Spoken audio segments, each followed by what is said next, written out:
Good morning. This is Mrs. Vega welcoming you to a virtual teaching session. If you're watching this video, you are part of my group, the frogs. And I tried to draw a little funny bullfrog. He's kind of squishy and flat. Maybe you can draw a better frog than me. But we have two reading and math targets we're going to work on today, and a third one, which is writing opinions. I'll write that one up there in a little bit.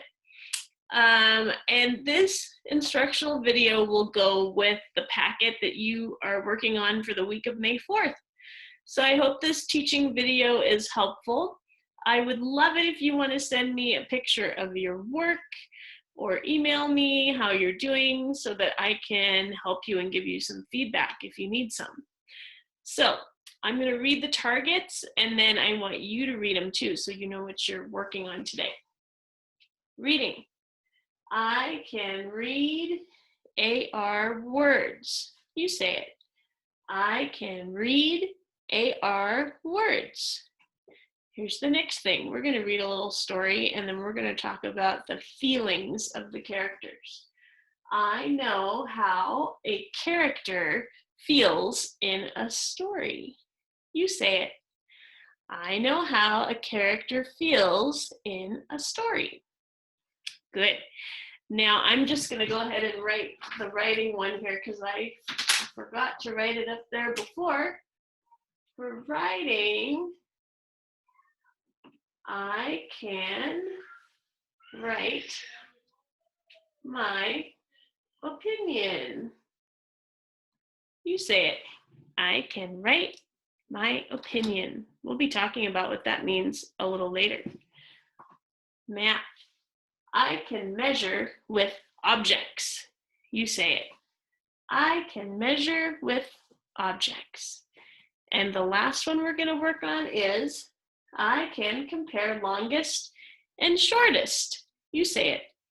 I can compare longest and shortest. Now I'm going to share my screen with you, and you will see some of the pages that we are working on in the packet. So I'll make this bigger so you can see it really well. These are the high frequency words that you are working on this week. And I wanted to teach you and your parents a little game you could play. If you have a whiteboard or just some paper at home, you can make some index cards and make little flashcards of these words. If you have this page, you could actually cut out the words and make them into little flashcards. But we're going to read it, and I'm going to then play a little game with you on my whiteboard. So the first one is 4. You say it. 4. The next one is none. You say it. None. And again, these are sight words or high frequency words. Sometimes they're really hard to sound out. They don't always follow the rules. So that is why we have to memorize them. We just have to look at them over and over until our brain remembers what those words say. The next one is put. You say it. Put. Large. You say it. Large. And notice how I'm following with my little mouse when I read it. You can do that with your finger when you're at home. Only. You say it. Only. And the last one for this week is round. You say it. Round. So now we're going to go back and we're going to read the words quickly, and then I'll teach you the game. 4. You say it with me. None. Put. Large. Only. Round. Okay, now I have my whiteboard, and I'm going to write a word, and I'm going to see if you can guess what it is. 3, 2, 1, show. Did you say only? If you did, you're right. Good job. Next, I'm going to write a tricky one. Let's see if you can figure out what it is. 3, 2, 1, show. Did you say put? That's the one. Give yourself a point if you got it. If you didn't, that's okay. Here's another one, and I'll give you a hint. It's a word that means a number. 3, 2, 1, show. It's 4. Give yourself a point if you got it. I'm going to just do one more, and then if you want to keep playing this game with your family at home, you can. You can also play Go Fish with these cards, or maybe memory. You could make 2 sets of each word and flip them over and try to find the matching word. Okay, here's your last one for our game. 3, 2, 1, show. Did you figure it out? It's none. Yeah, I hope you got all the points. I hope you beat me in that game. And now I'm gonna go ahead and just scroll down to the next page in our packet. A couple of pages down. And on the learning targets, I told you that we were gonna work on words with AR in them. And the AR sound goes like this. R. Can you say it? Say R. R. Now, if you look at this list, I want you to look at the word car right here. And you can see, if I sound it out, I can say k. And then I can say these 2 letters together like a blend, that R sound we were working on. So I can blend it together, watch. K, R, car.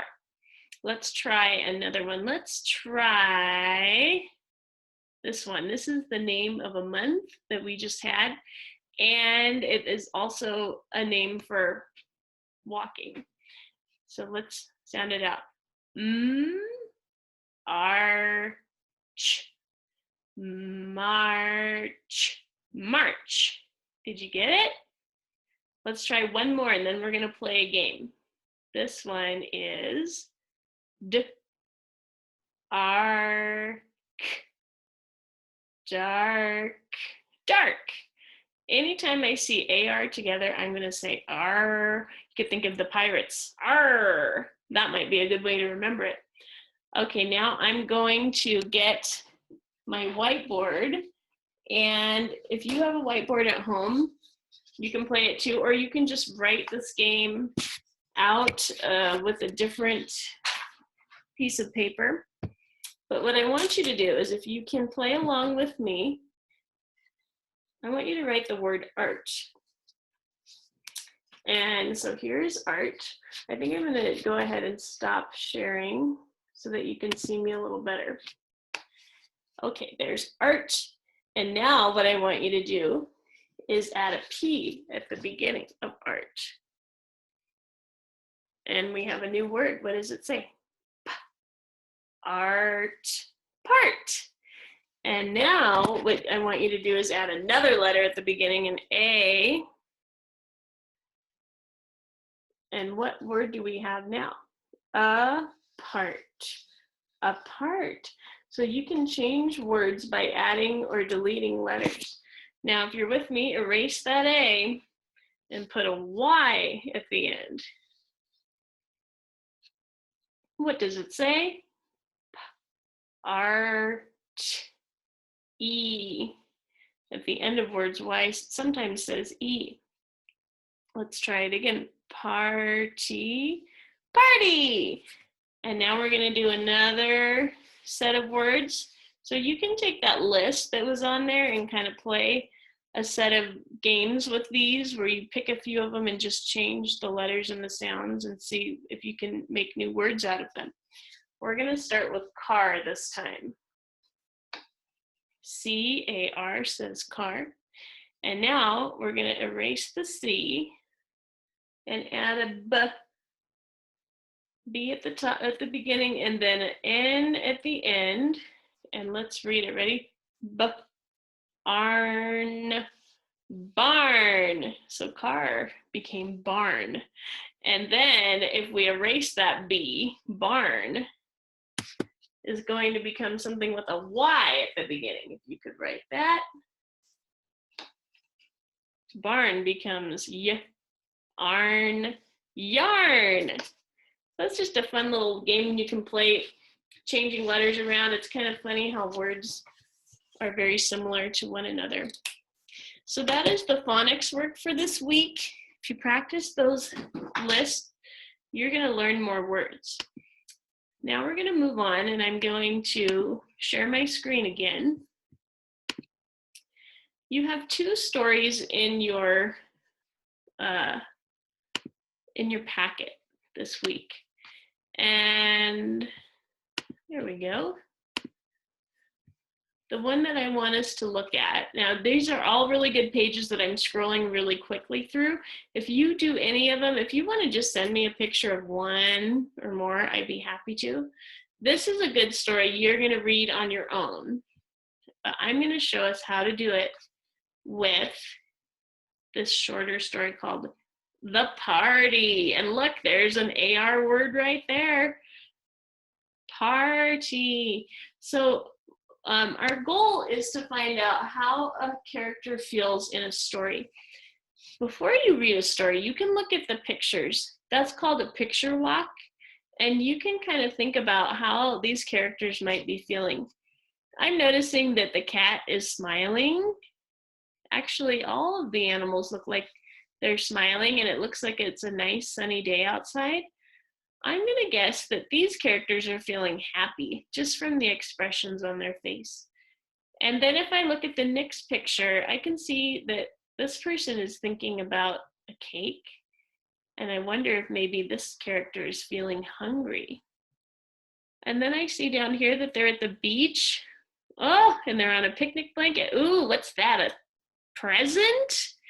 Huh, I wonder if these are party hats that they're wearing. And I wonder if they are feeling happy. And I think that they might be feeling happy because I know when I've been at a party for a birthday before, it makes me feel really happy. So that's a way you can know how a character feels in a story, is to think, how would you feel if you were in the story? And that can help you figure it out. Oh boy, look at all these kids, or well, they're not kids, these animals in this water. They look like they're swimming and having a great time. I know when I've swam in the water before, I was really happy. It may be a little cold, but pretty happy, and I'm gonna guess they might be happy. So I made some predictions on how the characters feel just by looking at the pictures. So I want you to try that when you read the dog bone story another time. I want you to take a picture walk and make some predictions about how those characters might be feeling. And now I'm going to read the story to you, and I'm going to stop and show you how I'm thinking about how the characters are feeling now that I know what the words to the story say to match the pictures. I am 6 today, laughed Kat. Ha! Let's have a party. Let's have it at the beach, said her pals. It is not far. I can see the word laughed. So I think that I was right, that the characters were feeling happy. And the character is turning 6, so it must be a birthday party. Maybe I was right about that too.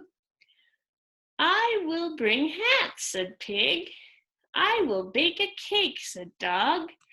I will make a gift and a card, said Chick. Ooh, this makes me feel really good because I like it when there's a lot of work to be done and it can be shared among a lot of people. So I'm thinking now that I'm going to change my prediction that this character was feeling hungry. Now that I've read the words, I'm going to say that this character is feeling helpful. He wants to go bake a cake for his friend. That is really helpful and very kind. And then moving on to page 3, it says, the 4 pals went to the beach. They put on party hats. They ate cake. Kat opened her gift and card. Ooh, I wonder what was in it. They didn't show, so you can use your imagination. I'm going to guess maybe it was Legos or Pokemon cards. That would be cool. And how are they feeling? Well, I think that here, just the action of Kat opened her gift and card I think about a time when I've opened a gift and a card at a birthday party and it made me feel really excited. So I think that maybe she's feeling excited, maybe grateful to her friends for throwing this nice party. Here's the last part of the story. Then the pals went for a swim. You are great pals, said Kat. They had fun, fun, fun in the sun. Yep, I think our prediction was right that they were having fun. See the word fun there? So they are happy. And great pals, that makes me feel really warm and fuzzy thinking about my great pals that I have. And I hope it makes you think that too. So now that I've finished the story, I can think about, well, the feelings of the characters changed a little bit through the story, and some of the feelings stayed the same. And I could use the words and the pictures to help me think about how they were feeling. And I could also use my self-to-text connection to figure out how I've been feeling in a similar situation and how that might be the same or different than what these characters are feeling. Okay, now we're going to move on to writing. And you guys are working on writing opinions. What is an opinion? Well, it's the way you think or feel about something. Look at these girls. She thinks, I like basketball the best. But then here's her friend out on the playground and he says, I like the slide the best. Well, you can agree or disagree with an opinion, but what's nice is that it's yours. So nobody is right or wrong. It's just what they think. But I really like writing about opinions because I like to try to convince people that I'm right. And so I'm going to see if I do that with my sample. So if you read down through these pages, they're going to give you ideas for how to make your writing better. So this little girl, she improved her thought by adding a reason. I like basketball because I can make a basket. Oh, so she's good at it. That makes sense.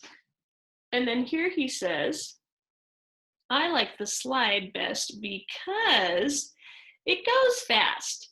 So when you provide a reason, you can make your sentence just a little longer, add the word because, and tell why you feel the way you do. And that is what opinions are all about.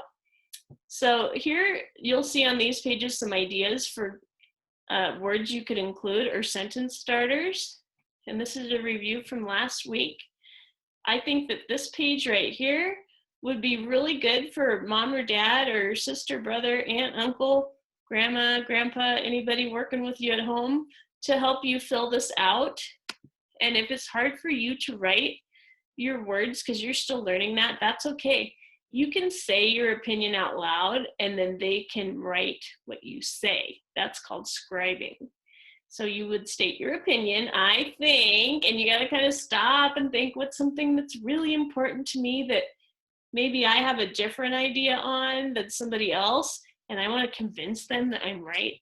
That's a good topic.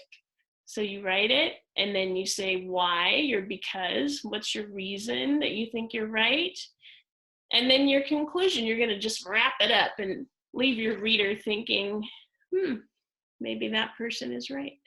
So you'll see this paper here, and I borrowed a paper from my son, Remy, that I had made from him, and I'm going to stop sharing the screen just for a minute so I can show you the paper. So Remy, he goes to school in a different district than ours, and they have a couple of ideas that they are thinking about when they're writing. I wrote a lot of words on my paper. I don't expect you to write this many, but if your parent is helping you scribe, maybe you would get the same amount of ideas as me. So you can just kind of ignore this part here because that's from a different district. And here is my really awful drawing of a pug. I apologize for my artistic skills.